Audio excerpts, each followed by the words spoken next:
Merci d'avoir pris un petit moment pour venir nous parler de cette mission que vous allez recevoir samedi.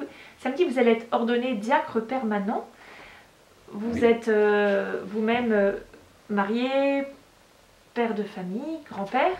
Vous avez toute votre vie exercé la profession d'agriculteur et vous êtes rattaché à l'ensemble paroissial de Rouillon-Coulant. Tout à fait, oui.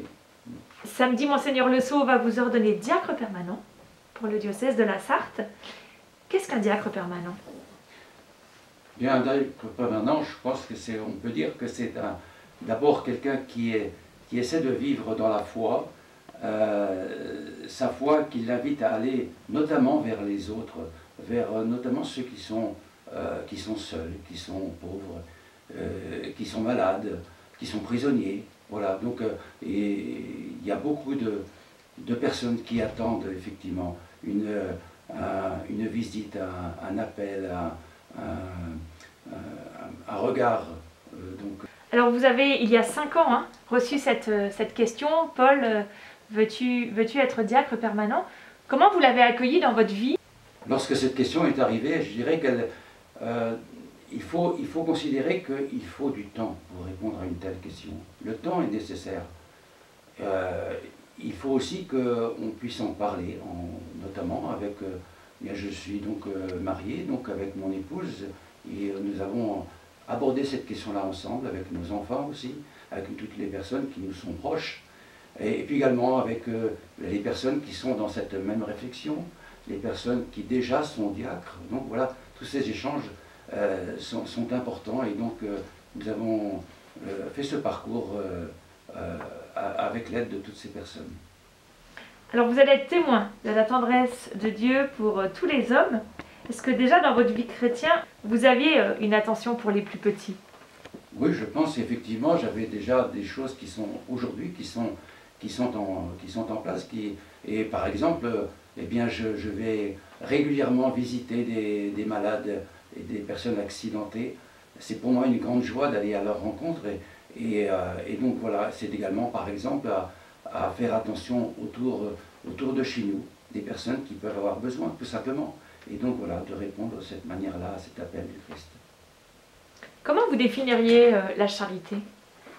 La charité, c'est un beau mot. D'abord, la charité, l'amour.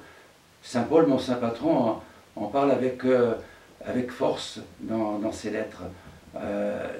C'est vraiment un appel à aller vers l'autre, notamment celui qui a aimé, bien sûr, à aimer ceux qui nous sont proches, notre famille, ceux qui vivent autour de nous, c'est important.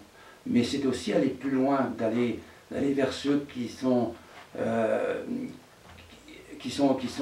moins visités, qui ont besoin de nous. Et donc d'aller vraiment aller vers eux pour les accueillir tels qu'ils sont. Voilà, tout simplement. Paul, est-ce que vous avez été surpris par cet appel de l'évêque? Oui, je ne m'y attendais pas. C'est drôle parce que mon épouse, elle s'y attendait, voilà. Elle n'a pas été surprise. Mais voilà, donc une fois que cette question-là, eh bien, on est invité à la prendre en compte, tout simplement.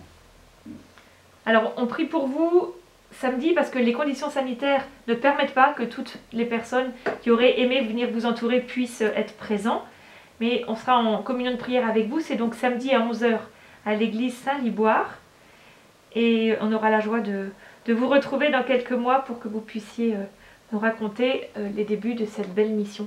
Voilà.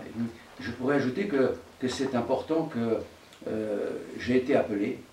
Et appeler, c'est important. Voilà. Appeler pour le service tel que celui-là, eh bien, il faut oser le faire. Et donc, ça nous ouvre à un chemin qui vraiment, aujourd'hui, me porte dans ma vie. Merci beaucoup, Paul. Merci.